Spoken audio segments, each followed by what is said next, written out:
Hello, everybody, and welcome to episode number 18 of UnCoMfY CoNvOs. This is your boy Shiv, your guy, your dude, whatever you want to call me. And today we're going to talk about addiction anxiety, and very serious topic. Don't laugh. A lot of people go through it. Stop laughing, Jamie. A lot of people go through it, and in varying degrees. And to talk about this anxiety, we have a very hilarious comedian based in New York City. At age 22, he was named a comic to watch in the 2019 New York Comedy Festival. He won the prestigious Phillies Funniest Competition at Helium Comedy Club. He's been on 3 episodes of Chris Gethard Presents Urbano. He opens for Tim Dillon and is a regular at Caroline's on Broadway. So without further introduction, thank you so much for being on, Jamie Wolf. Yo, thank you for having me, Shiv. Appreciate it, man. No problem. I loved how you were celebrating while I was listing the accolades. I didn't know what to do. I was just shadow boxing over here. I'm getting ready. I'm getting pumped up. Dude, for a comedian podcast, that's our boxing match, you know? Yeah. You know what I mean? You got to hit the punches. You got to be funny. I mean, this one won't be funny, but usually you have to be funny. Yeah, Generally, but we don't hold that standard here at UnCoMfY CoNvOs. No, it's more about being uncomfortable. It's all about being uncomfortable. If you're not uncomfortable, then what's happening? You know? Yeah, true. Then comfort's happening, and that's not fun. Well, no.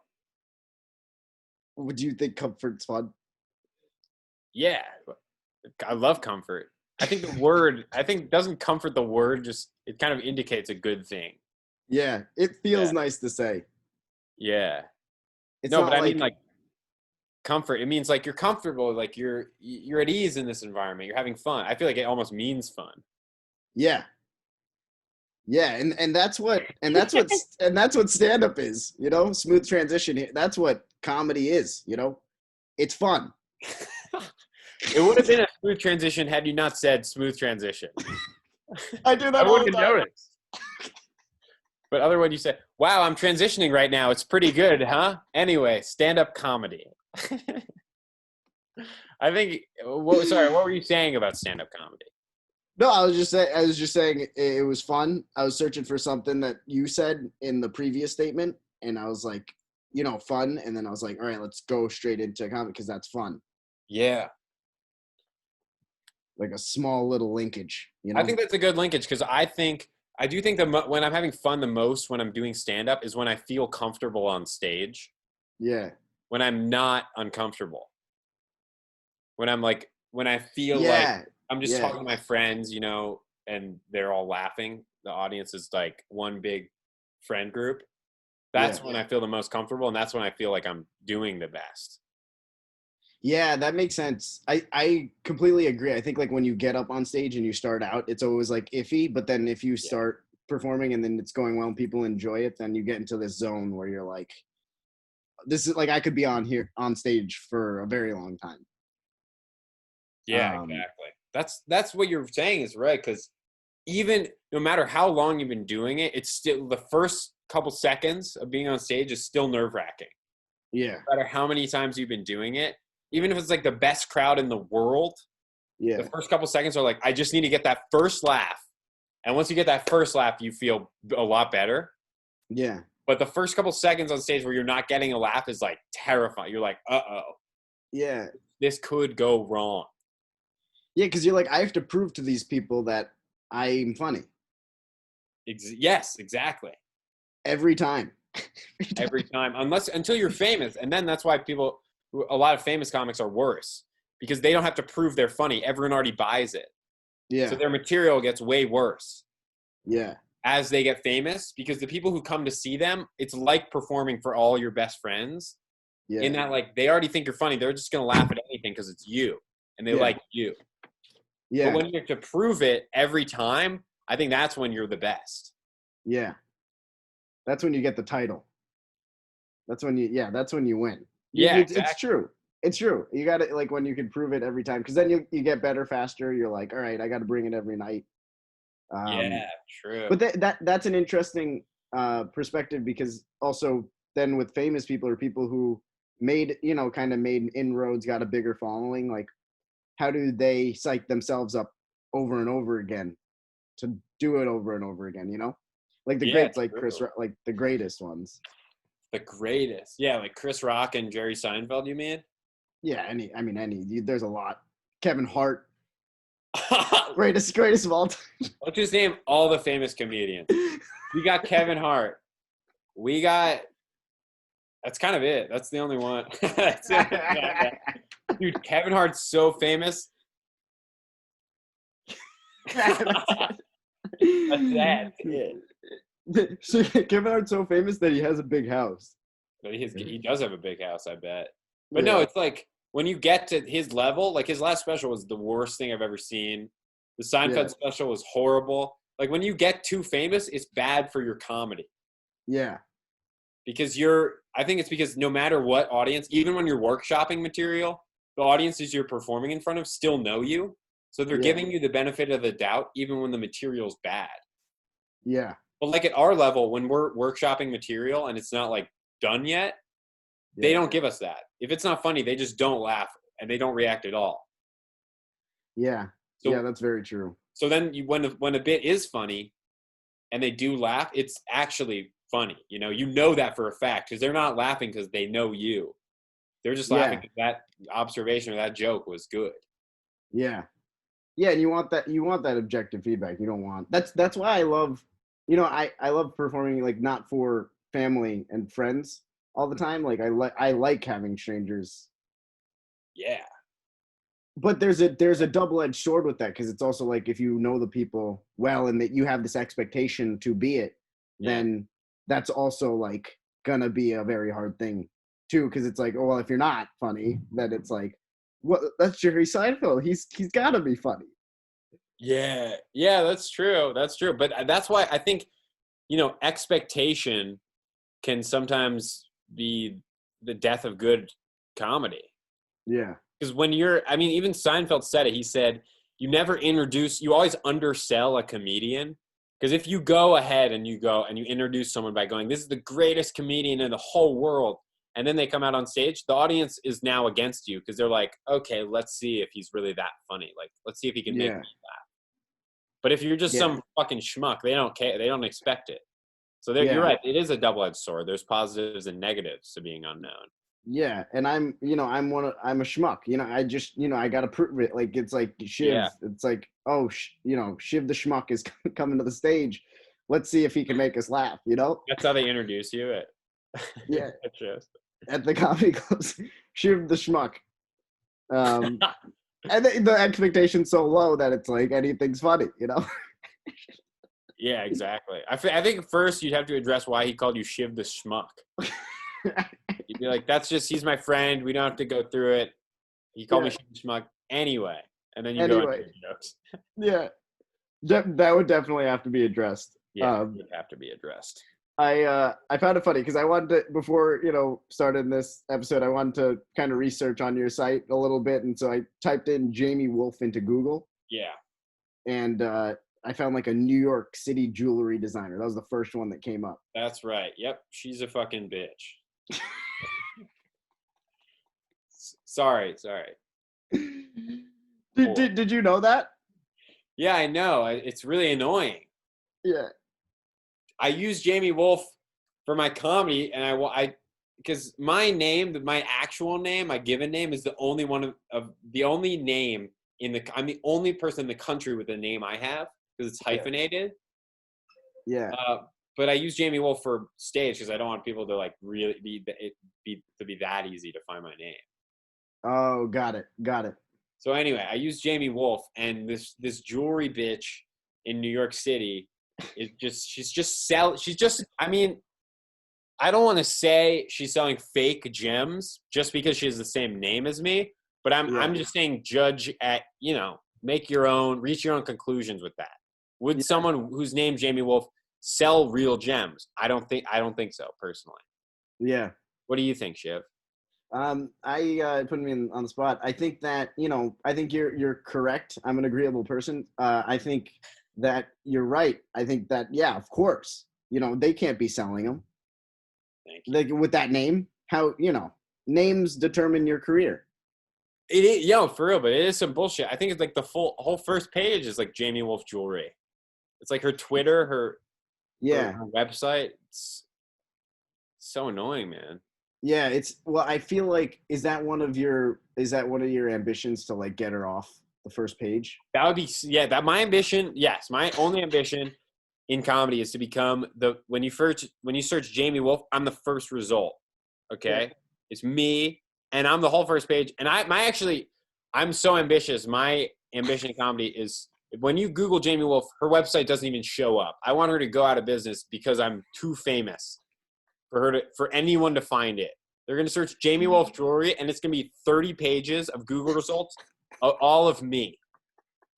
And this bitch won't sell one more fucking necklace, one more bracelet, one more, what are those, like, one more gauge, one more gem. Earring? Gauge. Oh, got it. Yeah. That's my goal. That's my goal in comedy. And it's important to have goals, Yeah, and that's an important one to have.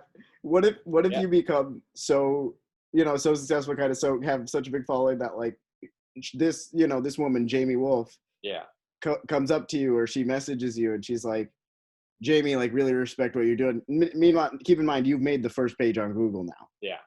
And she's reaching out to you and she's like, I want you to like, wear some of our product to just, as we want to be your sponsor. What would you say to her? I mean, I'll say you should have fucking asked me earlier in my career. Yeah. Yeah. Ooh, that's hard. That's cold. No, I don't think I'd say that. I think I'd say, sure, yeah, I'll wear your, yeah. Yeah. I mean, this is high quality jewelry, Shiv. Have you actually looked on the site? Yeah, it's very nice stuff. I mean, I didn't come here to plug this, but if you're looking for jewelry, Jamie Wolf Jewelry, and I promise I don't get any of the profits. It's a different Jamie Wolf. But it's a fantastic website for gems, rhinestone, any kind of precious metal or stone that you want on jewelry. Yeah. Jamie will do it for you. Yeah. And with a quality craftsmanship. Yeah. Can I show you some? You can just do a screen share. All right, well, these kind of suck, but a lot of her stuff is good. Yeah, we should just plug people who have businesses with our same name. Yeah. Have you found a Shiv Patel? Jewelry? Well, not just jewelry. I feel like Shiv Patel, that's a common name, right? Have you met another Shiv Patel? No. I know another Shiv, though. That makes me jealous. My buddy from college, yeah. Got it. I get Shiv envy because most people don't know other Shivs, but you're right. In India, it's a very typical name. There's a lot of Shiv Patels. I don't like to think about it. I like to think of myself as, a little unique sometimes. Yeah. But especially in America, it's like I didn't grow up around a lot of Shiv Patels, or I didn't grow up around a lot of Shivs. Sure, yeah. So I just, I don't know. It's tough on me when I, meet another Shiv. It requires kind of getting over my ego. Yeah, it makes sense. Same with Jamie. I hate, and it's pretty rare. I've known 3 Jamies in my life. One of them is my girlfriend's dad, and the 2 others were in my friend group in college. And one of them was had dark hair. He has dark hair. I have blonde hair. So he was dark-haired Jamie. So he was DJ, and I'm blonde. So they called me blonde-haired Jamie. They call me BJ. They call me Beej. That was my nickname in college. But it was because there was another Jamie. It wasn't related to like sexual stuff. I didn't get any blowjobs in college. I actually got none. Women are repulsed by me, but this nickname was about my. Yeah. The BJ in college. They did, yeah, Beej. That was my nickname, and no one. Blonde Jamie. And no one believes it. When I explain it, everyone thinks it's a lie, but I swear to God, that's how I got it. Yeah. What did you like? I mean, did you not like it? No, I mean, I also blew a dude, but that was a different. That's not why they called me BJ. That was that was a separate incident that nobody knew about. Yeah, exactly. And Oh, you tipped your paper, dude. Everyone saw. Dude, reading. I'm recording. I'm not reading. I'm recording in like non like usual terms. So environment. So I just like my paper right now. I don't have a table, so I like hold it because yeah. I've got the notes you texted me. Do you want me to bring up dolphins so you can do that riff on them? You got that dolphin riff prepared? Yeah, that dolphin. This is to all the listeners. This is a talk show. We just we don't do that. That was a joke. Because we're comedians, and comedy is a very I would say if you're doing stand up every night, you're doing comedy every night, it can become a habit, something that can become addictive in a way of like, I got to go perform. 100%. Yeah, that's very true. And I don't know, have you felt that even like with this quarantine, like, have you felt like, I haven't felt it like crazy, but I do miss it. But have you felt like, oh, like I feel weird because I'm not doing it? Oh my God, dude. I was talking to my friend. Do you know Nick Hopping? He's my buddy. No, I haven't met him. Okay. He's a comic in New York too. And we were just talking today about how like as soon as probably like a week after the quarantine started, we just are, because we're comedians, so doing comedy is like how we identify ourselves in the world. Yeah. So when you remove that, it literally feels like you don't know who you are anymore. Yeah. It's an insane feeling, and it's an insane thing to go through. And I think a lot of it is that addictive quality to getting a laugh on stage. Like as soon as you stop having that source of dopamine, it's kind of it's not like withdrawal, but you definitely feel sad and you miss it a lot, like you would if you had an addiction. It's not like a physical withdrawal, but it is like an emotional one for sure. Yeah. Yeah, no, for sure. You're right. Like, I think there is dopamine involved, or like good like feelings or chemicals that go on in your brain when you get the laughs. Yes. And so you're in that way. And that's happening every night. So like the wiring in our brains are like, it's like, oh, like that's what I'm used to. If I don't get it, then it's weird. Yeah. It's interesting you brought up too. Like, you have to figure out your identity outside of comedy. Yeah.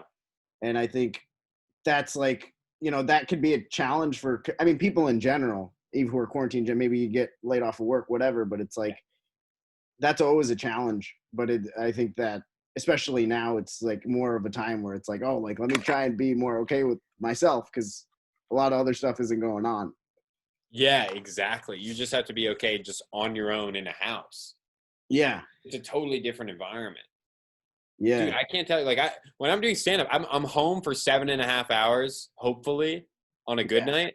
I'm literally home for just to sleep. That's the only reason I go home. Same. And otherwise I'm at my job, I'm out like having dinner or mostly just at my job, then stand up until like midnight, and then I go to bed and then wake up, do it all over again. So it's weird. It's so weird to have like a large amount of free time now. Yeah. Because I never, ever have that when I'm doing stand-up in New York. Ever. Because if I have free time, I'm like, I'll just do a set. Even if it's like 2 on a Saturday, I can still do a set. Yeah, there's so many opportunities. You can just get up and go. Yeah, exactly. Yeah, no, it's ridiculous. I don't know. I definitely, you feel it with other things, but and we'll probably get back to it at some point. I know you, yeah, I know you mentioned in one of your in the Phillies Funniest set, like out on YouTube, I checked it out, and one of your bits you talk about, you bring up opioid addiction. Yeah. And it was like, but you joke about, you talk about Oxycontin, and then you like said this thing like to the audience, you're like, I love it. And then like everyone laughed and you like started smiling. And it was like, and I was like the courage to be able, like, what gave you the courage to be able to open up about something like that on stage? Yeah, that's such a good question. I mean, well, first of all, I want to address it in 2 ways. First of all, I want to address the fact that if we take that statement out of the context of comedy, that's not funny.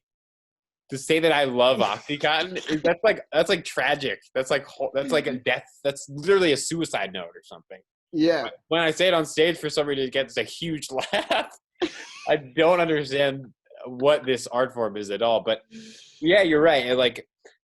It was hard to open up about, especially at first, because you feel ashamed when you talk about that kind of thing. When you talk, especially about addiction, for some reason, I don't know what it is about addicts, but we have a lot of shame surrounding our addiction. Mm-hmm. And a lot of it's not logical, but it's just like, it's usually in the form of like, you're usually going to get anxious when you're talking to someone who doesn't know you were addicted, because you realize at some point it's going to come up and you're going to have to say it. And then you're worried and you're anxious that they're going to see you differently because you're telling them that you were an addict at some point. And obviously, I don't think I've ever had anyone who's ever actually been like, oh, wow, I don't want to hang out with, like, wow, you're a totally different person now that I know you used to be addicted to Oxycontin. That's never happened. But that's still always your default thought. You're always like, oh, and I'm going to have to explain all of my darkest shit, my darkest demons. Because most people's darkest demons, they don't even tell people. Right. They just hide it. And an addict, you have to be so open about it because that's how you get over it. Yeah, that's really insightful. What you just said at the end too, like you have to be open about it in order to overcome it. Yeah. Is that a part of like, even with stand up, like being able to share something like that? It's like, okay, now I'm at a mental place where I'm like, okay, I'm comfortable with what's gone on, or like at least I'm aware of it. I'm willing to open up about it. Yes. So that's the interesting thing, is you're right. That just opening up about it and saying it is one part. Yeah. Especially on stage. You have to be comfortable saying on stage that you were addicted to Oxycontin, or else the audience will definitely not be comfortable. If you're not comfortable just saying that, they're going to be like, what the fuck? If you're just like, so I was addicted to Oxycontin, they're going to be like freaked out. They're going to be like, I want to go. This guy's breaking down. But if you just comfortably like, I was addicted to Oxycontin, I fucking love it, they're going to be comfortable, The first part of making like a bit like that funny is you have to be comfortable yourself with the shame that comes with it and with addressing these issues you've had. Yeah. So that's the first part. And then the second part, you get comfortable on stage saying it. And then the third part is making it funny. That's what comes last. I'm not even kidding. The bit you saw, the bit in that tape, it took me 2 years to get anything funny about Oxycontin. I tried for 2 years. Yeah. Did you when you started with the creation of it, like, were you like, oh, this is something I want to open up about, I want people to like hear about this because this is a part of me, and like, was the initial intention like, oh, I want to spread awareness about this side of me, or was it more like, I want to create a really funny joke? Yeah, no, it was not the first one. Was it? Yeah, I know. I think that's what I would say if I was like any other kind of person. But no, the only reason I brought it up was not to spread away. It was just because I wanted it to be funny. Because as someone who's addicted to drugs, and I have an addictive personality. I've been addicted to a lot of things in life. But as someone who is addicted to drugs specifically, like especially drug addicts, there's like a sense of humor about drugs that you have because you're so comfortable with it. Like you're comfortable joking about Oxycontin addiction because it's happening to you. So, that makes you feel more familiar with it, and it makes you feel comfortable joking around with it. But people who haven't been addicted get really uncomfortable when you joke about that. So I wanted to translate like the sense of humor that addicts have about their predicament and the condition that they have. I wanted to transfer that sense of humor to the people that aren't addicted. So they see the funny side of addiction from an addict. And I think that is probably, I hope that it just allows them to laugh at it, because when you laugh at things, it takes the power away. Yeah. That's still really deep. I think that's deeper than just like creating something that makes people laugh, because you're like, it seems like your intention is to make people see a different perspective of it. Yeah, but I think that's a lot of comedy. Is just they just consider something in a way they never really thought of. Yeah. And it's funny to them. But yeah, I see what you're saying. But but to be fair, I wasn't thinking that when I was writing the bit. When I was writing the bit, I was just like, this is funny. I want to write something about this because I think it's funny. Yeah. And I want other people to think it's funny too. But dude, it took literally like a year of just those bits. Every time I did a bit about Oxy would bomb. And then a year of like, it kind of got a laugh, but it wasn't really popping. and then it took 2 years to get one. Literally, you saw one 20-second joke. Yeah, that's a lot of work. Yeah, it's a lot of work, man. Yeah. I mean, those 10 minutes that you saw on the tape, that took me probably 2.5 years to get that 10 minutes. Yeah, of working really hard. Yeah, exactly. Yeah, I think that you even mentioned like people who haven't done drugs or been addicted, like seeing the perspective of like drugs from a comedic lens. Yeah. Like from people who have done it, and you said something along the lines, I'm paraphrasing, but you're like, for people who smoke weed, it's like they'll do something fun, like they'll play video games and eat candy. Yeah. And then you said like for Oxycontin in particular, you're like, we sit. Yeah. And that's it. And that's it. Like it's like that more intense or whatever it is. It's just like I feel like that really, what you just said really hits home with what you're saying, because it's like, oh, the way you presented it is exactly that. Yeah, exactly. Yeah, exactly. Is that true? Is that true? Like about Oxy? I don't know. Is it like is it a drug that's like more like if you just have it, like it's just fun automatically? Yes, because I don't know if you know, Oxycontin is essentially, it's opium, so it's essentially heroin, but it's legalized heroin is what Oxycontin is. Okay. So it's literally, you experience pretty much what you get when you do heroin, but it's a pill, it's a legal pill.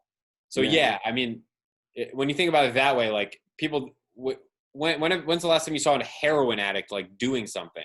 When you inject heroin, you just kind of sit back and you just enjoy the experience of taking heroin. You don't need to have a Snickers. Yeah. You know, yeah, it's just good on its own because it's as good as heroin is. I mean, it literally, it feels like you're having an orgasm in your whole body at one moment. I remember, here's how good it was. Okay, one time I was on, I did too much Oxycontin. It was like, so 140 I think is an overdose, and we did like 110 or something. Mm-hmm. And that's already way too much, Yeah. So we did like almost enough to almost kill you, essentially. Yeah. And we went to see a movie. It was this movie called it was the prequel to Alien movie, Prometheus. Yeah. So we went to see that movie, and halfway through the movie I started throwing up because it was too much Oxycontin, like throwing up the Oxycontin in the theater. But because I was on Oxycontin, that like the feeling of Oxycontin was already within me. So it felt like I was coming out of my mouth. Like that's how good it felt. When you were throwing up? Because I was on Oxycontin, and it makes it makes you feel so good that even throwing up, it didn't feel bad like throwing up normally feels. It felt like better than coming. It felt like coming. Wow. It felt so good. That's so scary. Oh yeah, terrifying. But I threw up, so essentially I overdosed. Yeah. And then we stayed in the theater to watch the movie, and the movie was so bad that we actually ended up leaving early, not because I had overdosed, but because it was such a terrible movie.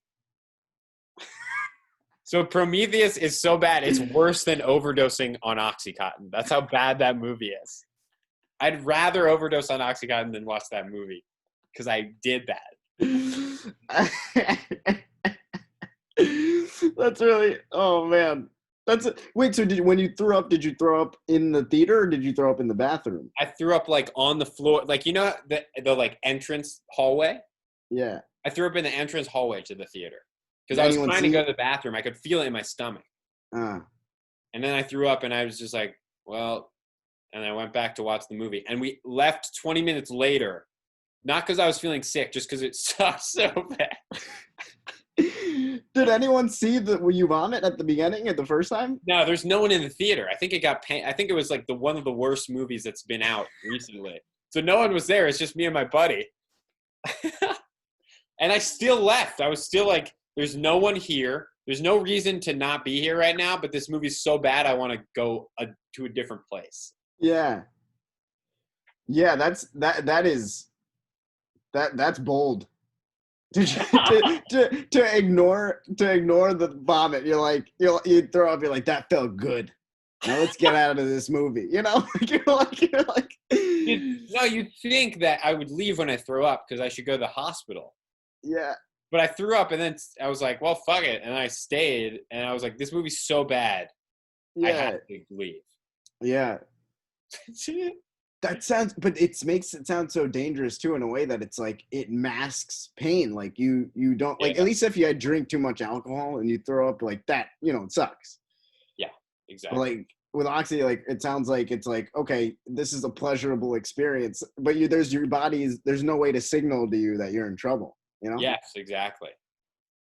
I had no idea. Oh, it's terrifying, dude.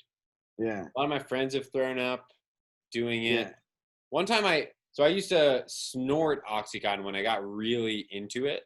Yeah. We snorted Oxycontin, and there was a girl who so we would do, you know, like 30s.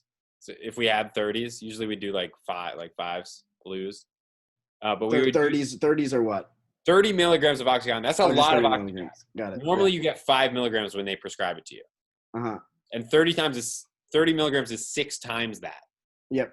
So we get 30s, which is a lot. We cut them up and we'd snort them. Mm-hmm. And me and my friend were at this like kind of house party at the time. We were seniors in high school, and my friend cut up these Oxycontin, 2 30s, one for him, one for me, Mm-hmm. and then we snorted it. And there was this other girl who popped an Oxycontin pill, and she went, "You're really snorting it?" Like she was being like holier than thou about how she did Oxycontin. She was like being a fucking yeah. She's like, you're really gonna you're really gonna do that right now? Seriously, you're snorting it right now? Just do it in your mouth like a civilized human being. Yeah. Oh man. Wait, how'd you respond to that? She was basically like someone going, you're doing heroin and you're not recycling the needles? Seriously? It's like, you're doing heroin too. You're also on heroin right now. You can't act like you're better than us. Oh, seriously? man. Seriously, you're not going to recycle the needle. Okay. You know that can hurt dolphins? Yeah, trying to be like morally upright.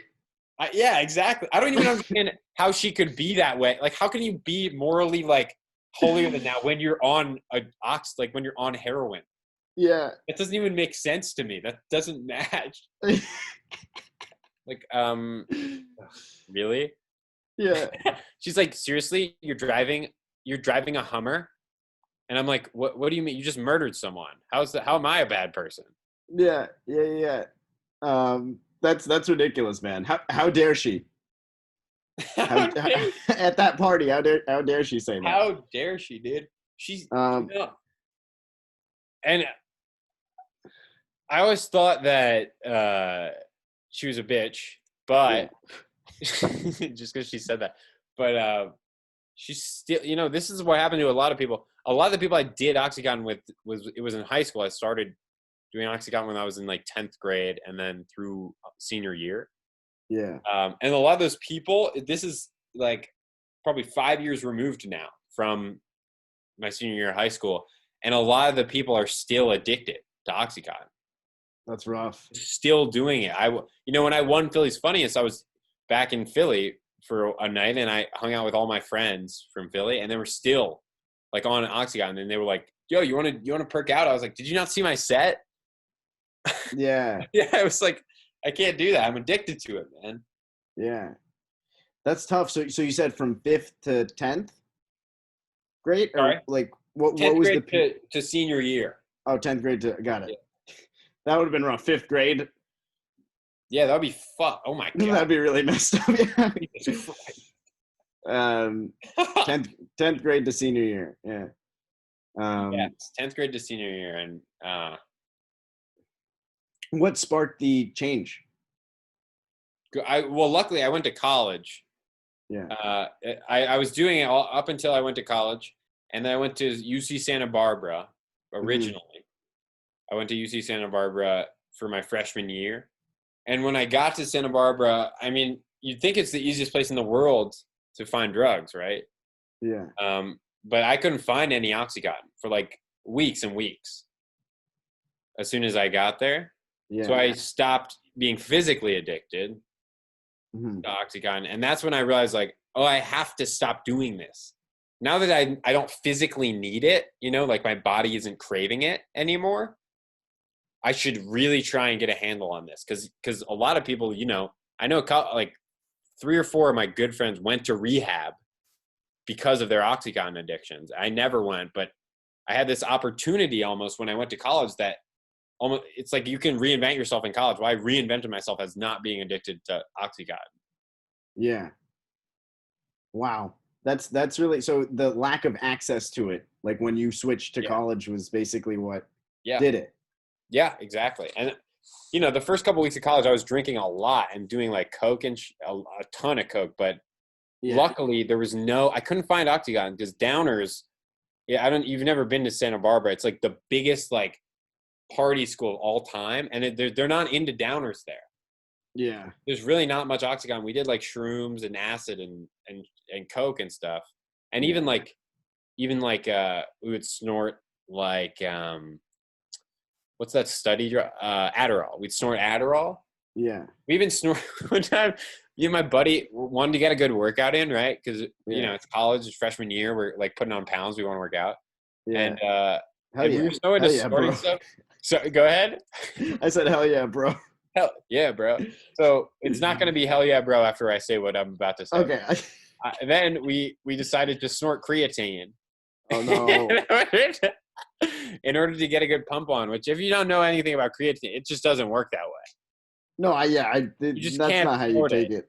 Yeah. So we snorted it, and like it really hurt. Like it hurt a lot. It felt like someone was like stabbing you with a pencil in your nose. Oh no. And then we worked out, and I don't think it helped. I'm gonna be honest. It was honestly harder to work out with a nose that's really painful. Wow. Than without one. Yeah. You're like, believe it or not, it didn't help. Believe it or not, it didn't help. Snorting But damn, man, dude, that's crazy. It was insane, dude. And I'm just glad, because when I moved to New York, this is the big change. I moved to New York in 2017, January 2017. I applied to NYU. I got in to transfer. And so I started there in 2017, January. And that was a huge change in my life. Because even at UC Santa Barbara, I was like drinking and doing drugs. Yeah. When I got to New York, I was there to do comedy. That was the only reason I was in New York, was to do comedy. I mean, I applied to NYU for environmental studies. Who the fuck is that? The environment's gone. I don't know if anyone realizes it's gone. There's no more environment. It's literally, it's just people now. That's what the environment is. So there was not much to study there. So I just came for stand-up, and that helped a lot because I got addicted. A lot of people say the best way to break a bad habit is to form a good habit in place of it. So what replaced my drug use or my drinking in college or my freshman year was stand-up. Yeah. Yeah, that makes sense. That was part of what I was thinking, like in terms of like, because stand-up's very addictive. I'm like, they could totally be a substitute for a bad habit. Exactly, dude. And then you just accelerate, like turn that up. So you think that in a way that is what kind of created a healthier routine of like, I'm not going to do as many drugs or whatever. And like, I'm just going to do this thing I like that gives me a same like dopamine thing, but maybe it's more long-term sustainable. Yes, exactly. It is. I mean, it might be, I don't know if it's a better, I honestly don't know if it's a healthier habit, to be totally honest. And it's definitely not better financially because you can make money doing drugs. You can't make money doing comedy. That's just nothing no one makes money from comedy except for like, the biggest comedians. And you can make money doing drugs. This is true. In high school, senior year, I was at a party. My friend was a drug dealer. He dealt coke. Yeah. So we were doing coke in the bathroom with him. Yeah. And you have to pay to do coke. I said, how much for the line? And he said, it's going to be $10 to do the line. And I handed him a $20 bill. Right. Mm-hmm. So I need change. I need a 10 and change because it's $10. I hand him a $20 bill. I do the line. He hands me back my 20. So I'm a little bit confused at this point. He does his line and he goes, all right. And then he gives me And then he goes, Jamie, I need to give you your change. And he gives me another 20. So I now have $40. So he paid me $30 to do $10 worth of cocaine. Yeah. So cocaine, unlike comedy, is profitable. You can make money just doing cocaine. Don't tell jokes. That's a lot of work. It's hard to do comedy. It's extremely easy to do cocaine and get paid for it. Yeah. For our listeners, I don't think that's a scalable scenario. I don't think everyone's just gonna give you $30 if you're buying something. Sure. Yeah, you're right. It might be a unique situation. Not many drug dealers are that unfocused. You know what, Shiv? Now that I take a step back and look at it, you might be right. I wouldn't recommend it. That's the thing is, like, I was doing these things because I was lost. There's no direction in my life.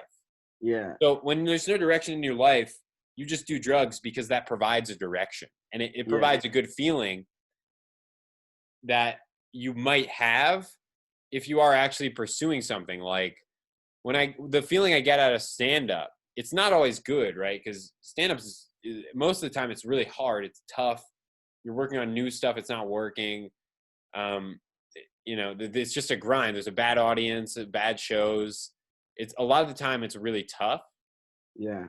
But the intrinsic like pleasure of it is like progressing towards a goal, like an ultimate goal, which is like making a living doing this. Yeah. And I think that drugs provide a replacement feeling. It's like a cheat code. Drugs are like a cheat code for life because you do the drug and you get the good feeling without having to do all the work. Yeah. To provide it. Yeah, it's like that's really insightful. I think it's like what you're saying too is it's a kind of can be like a replacement for finding like meaning in what you're doing. Yes. Yes. And I see that like not just in general, like in life in general, like, you know, I work for like a corporation, whatever, but like the thing is, I think drinking anything or like doing stuff like too much, obviously, is just an escape of what you don't want to do. So you mentioned comedy and how it could be unhealthy because you don't make money. One of my perspectives on it is like, if you're doing something you like and find meaning in, then you're less likely to fall into bad habits. But I think if you're in a job or a career or in any relationship situation, whatever it is that you got going on, if you're in a bad relationship with anything, then like you said, it might be able to accelerate the drug use or the alcohol or. Yes. So in a weird way, it's like, comedy might not make money, but it could be anyone doing anything. It can't not just comedy, but it's like if you have something you enjoy and you do it, and even if it doesn't make money, maybe that makes you the healthiest version of yourself. Exactly, and it definitely makes you the healthiest version of yourself when you're doing something like comedy. Yeah, because it's almost like an addiction, but you're addicted to something that is helpful. You know what I mean?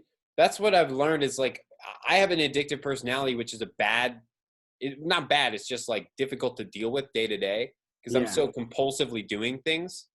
It's just like, I need to do this thing. It's like, it's almost like OCD, but for like a certain activity. Like I just have to do this activity. That's what an addiction is for me kind of. But when you can channel that like compulsiveness into something good, like stand up is like, it's a productive way to use your time. And if I wasn't doing stand-up, I'd just be doing drugs. But this is way more useful. And I think I think we talked about this before, but you can use stand-up to like say something that you want to say. Like in my Oxycontin bit, I say things that I want to make Oxycontin addiction funny to people. Yeah. Because that takes the power away. So I use that like addictive quality that I like. Well, it was forged early on when I was like addicted to video games in my life. Yeah.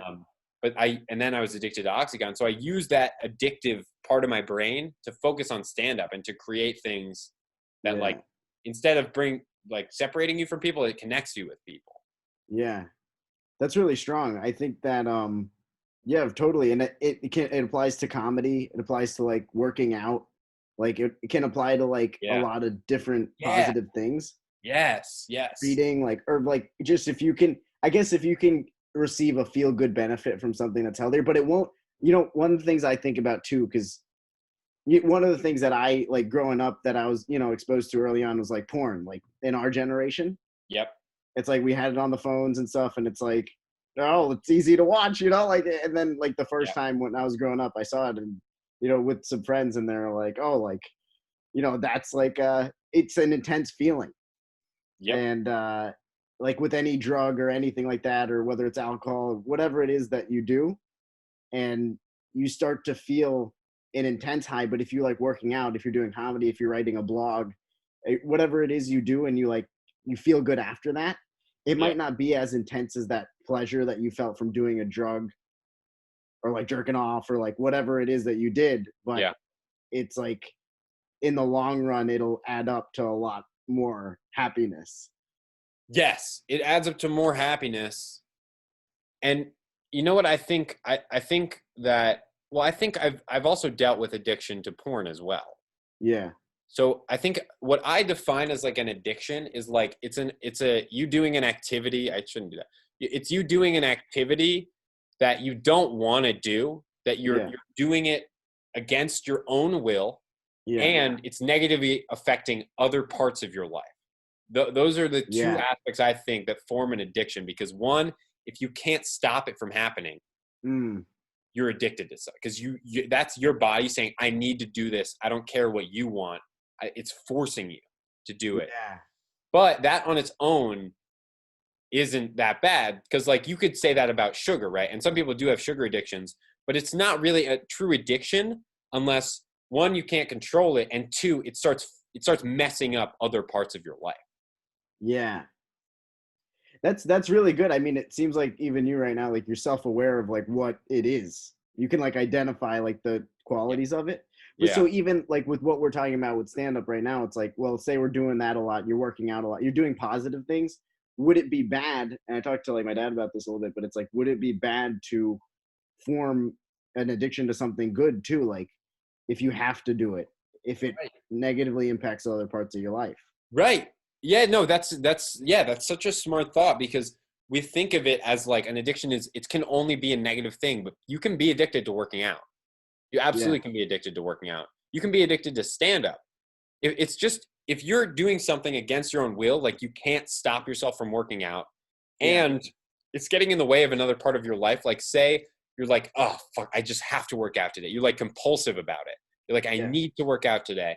But you have like a dinner at 6, it's 4:30, you haven't worked out yet. You decide to go to the gym, work out, and you just cancel the dinner with your family because you were like, I just had to do this. And that I've used, something like that has happened for me before, where like I'll be on a binge of like, be it like stand up or porn, or just I'm like in the mode of it. Yeah. And I'll have like a dinner with my family in New York, and I'll just cancel it because I need the dopamine from watching the porn or from just doing more sets. I need to do more sets, and I can't see these people. That's when it becomes an addiction, because it's like, it's harming your relationships with other people. It's it's disconnecting. I mean, addiction's really good that way. It isolates you in a way that most mental illnesses do that, but in like such a visceral way, because it separates you from everyone you care about, because you just have to be in that room doing the thing, and the people you love won't watch you do that. Yeah, which makes it kind of like selfish in a way. Yeah, I mean, I think it would have to be selfish. It would have to be like you're consciously choosing. Yeah, that's true. To do it. I think it's hard to get into the selfish territory when it's unconscious. You just can't control it, Yeah. Yeah, you're right. Like when it's not impacting, when it starts impacting other people, like you spend time doing that thing instead of spending time with family. And another point, like someone I've talked to too, is like the worst form of addiction is like a functioning addict, like someone who's functioning. Yes. And you're addicted to alcohol, you're addicted to a certain drug, porn, whatever it is, and you're functioning and you're still doing positive things. Yeah. I think that could be even worse. Dude, that's such a good point. Yeah. Because as I've said, so addiction, it's almost like, the way I think about it, it's like an infection in your brain. Yeah. So it's almost like a virus. And like, what does a virus do? It just, the only reason a virus exists is to reproduce. it's more copies of itself. So with an addiction, the only purpose of the addiction is to do the action you're addicted to more. Yeah. That's why an addiction exists in your brain. So it can use your own life to trick you. As you're saying, if you're a functioning addict, it's worse because you can point to your life and say, I have a good paying job. You know, I'm a good uncle to these kids, and I'm doing stand up. Like I'm a productive guy. Why can't I just go and do a little bit of Oxycontin right now? Yeah. The addiction, it'll use the positive things in your life to trick you into relapsing. It fucks with you in that way. Yeah, that's a really good point. That's such a good point that like it'll make you create like a life where like you can still do things that, you know, are perceived by people as okay. Yes. And then and you get by, and then you have your bad habit or whatever, and it's like, okay, let me just do this alone. And then that's when it becomes worse too, because the negative, I think another part of it is like only you, the individual, will understand if it's negatively impacting your life, because you'll feel less energy. You'll be like, I feel less connected to people. Yes. But on the outside looking in, your family, or those loved ones, or anyone around you can be like, oh, that person, he's fine. You know, Shiv's fine, or whoever, you know? Yeah, they have no idea. Yeah, so. That is worse. And that's why it's good to, that's what, I mean, it goes back to what we were talking about before, like, the thing most addicts have more than anyone else is shame, especially about the habit the addictive habit they have. Yeah. So if you can, I can't tell you how hard it is to like share when you're in that place. Yeah. It's literally the hardest thing in the world is to tell people that you love that you're addicted to something. Yeah. I've done it several times. It doesn't get harder in life. And I think it's the addiction in your brain. It's telling you not to do it because it knows that's the one thing that could save you from the addiction, is telling people you love, who care about you, who are going to help you. Yeah. That you actually are addicted. That's the only thing that can really save you. Yeah. And even that sometimes doesn't. But the addiction is telling you, you can't do this, you can't do this. So it's putting shame on you where there doesn't need to be any. Yeah. It's heaping the shame on you because it knows the one thing that will get you to keep doing the addictive action is not telling people about it. Yeah. Is deceiving people. It's lying. That's why addicts are such liars. Yeah. So they can keep doing it. Yeah, exactly. So they keep doing it. So they keep feeling ashamed. And then they keep doing the addictive action because an addiction is a virus. It just wants to keep going. Yeah. And you don't understand the heights you can reach in whatever you're doing until it goes away, because it's like your addiction can be like, I feel like it can be holding you back and you don't even know it in a way, but you feel I think you're just so content with that. Yes. That you don't progress to like, oh, like maybe if I wasn't addicted to this, or I didn't spend time doing this, then, you know, I like something else, or spent my time more productively, I could feel better and do better. Exactly. Like that's the thing addiction takes is, you know, life, it might be a little bit cliche, but it's made up of only so many minutes. Yeah. And addiction, literally, it's like a fucking tiger. It just takes bites out of the minutes of your life. It just steals them away from you. Steals time, yeah. And the only way to get those minutes back is to stop the whatever thing you're addicted to stop doing it. Because that's like time you could spend with your loved ones, all that. Yeah, spend doing literally living your life, just doing what you want to be doing. Because when you're addicted, you don't want to be doing it, but you're still doing it, you know? Yeah. Yeah. No, that's a really good point. You mentioned early on, and I think this happens to a lot of people, like in your childhood, like you get addicted to video games. I think I could have been for sure, but like that's another point too. It's like masked addictions within like societal perception, right? Like if you like playing video games a lot as a child, yes, and it's socially acceptable. It's like people are like, oh yeah, and even like with porn too, like, or like like all of that stuff. It's like, you know, I'll talk to my buddies and it's like, oh, like, yeah, like I watch whatever. Like it's like there's no, or video game, like whatever. There's no shame associated with it, but it could still be in addiction, it's just everyone thinks it's okay for those. That's such a good point, because everyone thinks it's okay. So it's almost like it's harder to open up to people. You're more ashamed of that. Yeah. Like, I was more ashamed of the porn than I was of the Oxycontin, for the reason that if you tell people you're addicted to Oxycontin, everyone understands. Yeah. Every single person you tell is going to understand that, because Oxycontin is extremely addictive. It's an addictive drug. You're physically addicted to it, right? But when you say you're addicted to porn, people don't understand, because they don't have the right perception of what an addiction is. Yeah. An addiction it's what I said. It's an action that you can't stop doing. You can't stop yourself from doing, and it's negatively impacting the rest of your life. Yeah. But people think of it as only physical addictions. That's why people think you can't get addicted to weed. Yeah. It's like, have you met pothead? They're smoking 24/7. And they can't think. How is that not an addiction? Yeah.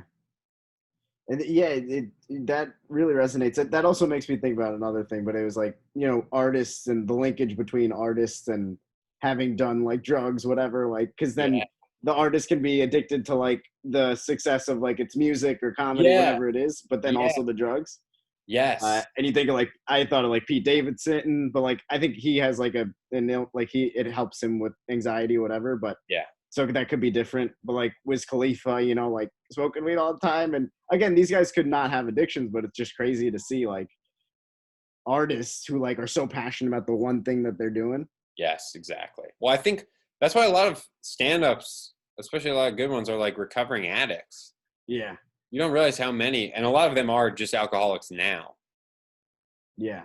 Like a lot of comics are alcoholic. They're just drinking every night. But it helps to have that like obsessive part of your brain when you're working on stand-up, because it makes you pay attention to, it makes you a better stand-up comedian, no question. Yeah. Being an addict made me so much better at stand-up. Because it made you, first of all, it makes you mentally strong. Yeah. Like nobody's business. And second of all, you have all that addictive wiring in your brain that you can apply to something like stand-up. So it can make me go past the point of like logic working at it. Like I'll do like one time I did like 9 sets in a night, right? Yeah. And most people in New York, do 2 or 3 sets. But because I was I have a history of addiction, there's that like pushing yourself. You push yourself past the point of any reasonable like limit of whatever action you're doing. And I think in terms of stand-up, that makes me a lot better, because I'm willing to work so hard because I'd say I'm addicted to it. Yeah. Would you say that though it's in check in a way, and even now is a great time for that, because it's like to test ourselves, right? Yeah. It's like, all right, if we're doing it every night, it's like being okay with just living. That's right. That's right. I think it's in check. I think my life's going pretty well. That's awesome. Luckily. Yeah. What about you?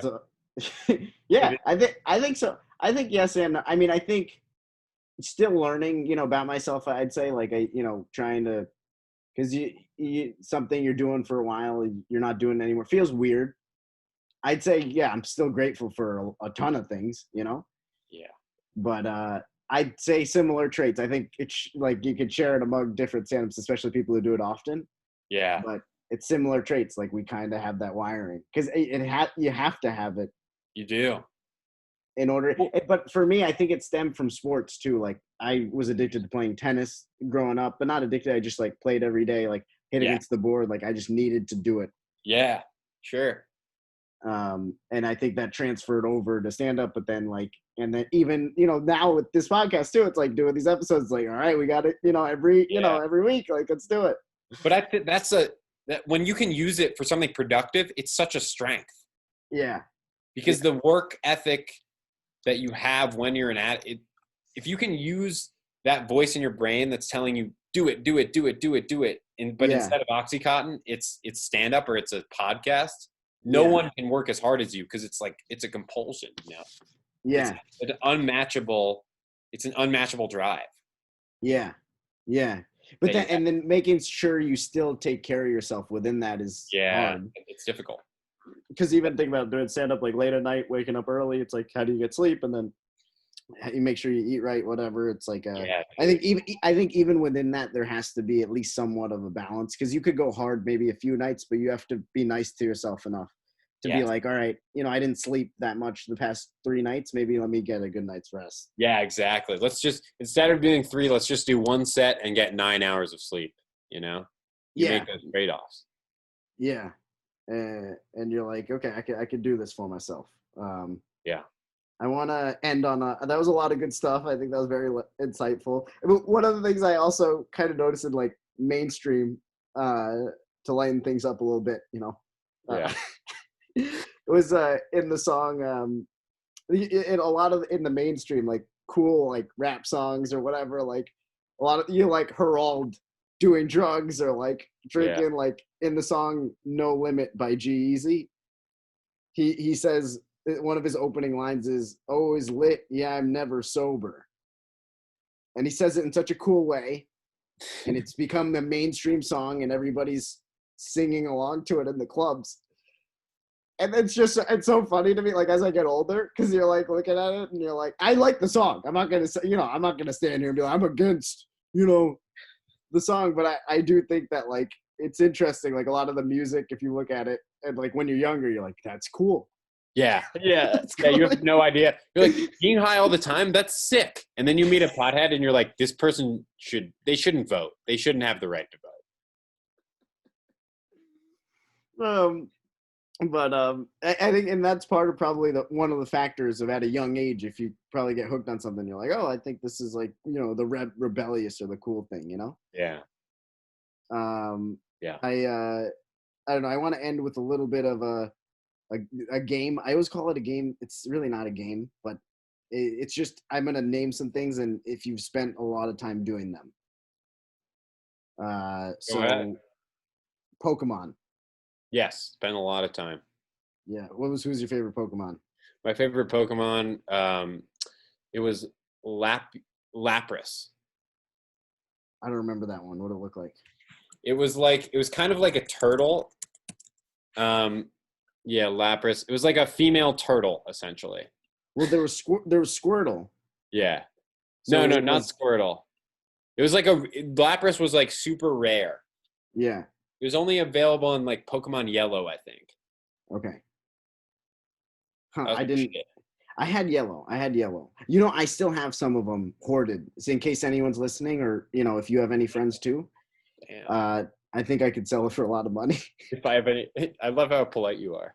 You're so polite that it's rude. If you have friends, I mean, that's something I have. But I want to speak for both of us.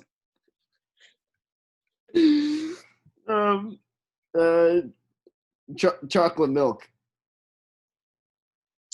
No, not allowed in my house. Really? Yeah, too much sugar. Oh, healthy Jamie over here. Bullshit. It's bullshit, man. I said chocolate milk because I love it a lot. Yeah. I wanted to find common ground with another person. Yeah, I mean, I was. You're not gonna find it here, buddy. Move on. Wait, you mean now? Do you mean now, or do you mean in my like when I was a kid? Well, just in general. Like even now, like I'll still love a nice, chocolate milk. Oh, I love a chocolate milk. I don't interact with it very much. Yeah. Well, yeah. Next time we're in the city, we could grab chocolate milks. Oh yeah, man. Yeah, fuck drinking, dude. We can be cool and have chocolate milks together. That was a big thing for me though. Like growing up too, I was like because I didn't really drink in college, but I like so I stand up kind of became the thing that I wanted to do because it was tennis and then stand up and then but yeah. I didn't drink and so now I do a little bit, but right now I'm plastered. No, I'm not, for our listeners. That's not true. I'm very focused. We're sober on this show. We are not drunk at all. It'd be so funny if I open the curtains and you're behind me. We're just in the same. It's so unnecessary. All right, signing off. It's Shiv and Jamie. I open the curtain. You wave. They're like, why did they do it in separate rooms? That doesn't make sense. But yeah, so I had like a bunch of chocolate milk in my college days as a substitute for drinking, but I also wanted to show people as like a funny thing because I was like, you guys drink, I'll drink chocolate milk. Like I was trying to prove something to the world. Sure. And I was hoping that, I don't know, I was hoping that people would join in the movement. Oh, it's a movement now. Wow. Okay. I thought it was a bear. Okay. Anyway, yeah, I'm buying it. I'm buying it. Yeah, okay. Grand Theft Auto. No, I never played. I was a big, in high school, I started a little bit like at night. This is bad, but like I had a good app on my phone, the Grand Theft Auto, and then like play it later on. It's weird. Like I just started playing it a lot, but I didn't continue through the years, but it was like for a certain amount of time, it's like that was a negative habit, Yeah, exactly. Dude. Oh, yeah. Video games were the first thing that like, I would do it till like 10 p.m. My dad would go to bed and he'd tell me I had to go to bed. I'd go to bed. I'd stay in bed for an hour. I'd go back down at midnight and play till like 4 a.m. Yeah. The first thing that like fucked me up because I wouldn't get any sleep and then I have to go to school. It's like really shitty. Yeah. That's rough, man. Like I think with Grand Theft Auto it was just like it was on my phone, so easy to just like in your room it's like, oh, there's a video game. Yeah, that's why porn's so bad because it's everywhere. You can get it on any device. Oh yeah, I couldn't get Oxycontin on my computer. Yeah, but you have a drug on your phone or whatever. That's what it is. Grand Theft Auto I thought was especially bad because it's like you could like beat people up. Like I wasn't doing righteous things in the video game at night. Like I was like beating up people, like kicking people to the curb, and I felt very like powerful. It was bad, like for both reasons. Yeah, that sounds like a lot of bad things. I enjoyed getting chased by the cops. That's what people who love the game, they like the chase of being a criminal. Yeah, true. You're like I was beating up hookers and I was playing Grand Theft Auto. And I was like when I was beating up hookers, I'm like, I'm doing justice for the world. Like this is super Shiv. Like I was like putting on a cape. I'm like, this is good. This is good. And I was like, but in my young brain, I'm like, whatever. Okay, brain, man. It twists your brain. Yu-Gi-Oh. Yes, yeah, Yu-Gi-Oh. Who's your favorite? Do you remember any of them? The dragon. What was it called? Oh, I like that one. I think I know what you're talking about. Was he huge? It was big. It was the ice dragon. I wouldn't say ice. No. Blue Eyes White Dragon. That's it. Blue Eyes White. Oh, that was a powerful one. Blue Eyes White. Yeah, he was my fucking favorite. Really, dude. It's a great card. The cards were amazing. Madden. Yes. Same. I'm still kind of intense with that. Oh, damn. More in check, but yeah. You are? Do you have it where you're living right now? No, that's good. Yeah. I have it back, where I'm going between places and I have it at one place. I haven't played it because like I've been trying to do more of like this like podcast, whatever, like good stuff, but not that Madden's bad. Madden's great. But it's not productive for sure. Unless you're trying to become a professional video gamer. That's true. Improv. No. Well, I tried out for an improv troupe at UC Santa Barbara and I did not get it. Okay. That's actually like one of the reasons I started doing stand-up because I couldn't do it, bro. Wow. Yeah. Yeah, I didn't make my first improv team either, and that's why I did stand-up too. I was like, what do these guys know? They don't think I'm funny. I'm funny. That's what I thought too, man. That's what I thought. And I proved him right. Every day I'm proving them right. Bombing left and right. They're like, yeah, we're glad we made that decision. You should not be allowed on a stage. Yeah. That's pretty much all the topics. I think we hit a lot. To all the listeners, I hope you heard some stuff that was insightful, and were entertained a little bit. Before we end this, Jamie, do you want to do any plugs? Any plugs? Not really. Not right now. I mean, I host Pet Shop. It's a monthly comedy show in New York, but obviously it's not happening right now. Yeah. That'd be crazy if I was like, yeah, and the next one's May 25th. So yeah, please come out. But on Instagram, Jamie Wolf Comedy, right? Yeah, on Instagram and Twitter at Jamie Wolf Comedy. I do not post a lot, so please follow me. Yeah, I won't annoy you. Right, and that's most people are annoying you on social media, so get on that. That's right. And don't stay on there too long. That's another thing that can become addictive. Very, very true. Yeah, good shit. Yeah, that's so true. True, man. But thanks so much for being on, man. Yeah, dude. Thank you so much for having me. Genuinely, it was really a good conversation. Yeah, and to everyone listening, stay tuned. I'll be back. We will be back with another episode, and stay pumped and excited for the next one because it'll, we'll talk about new stuff. Y'all are awesome. Have a great day or night.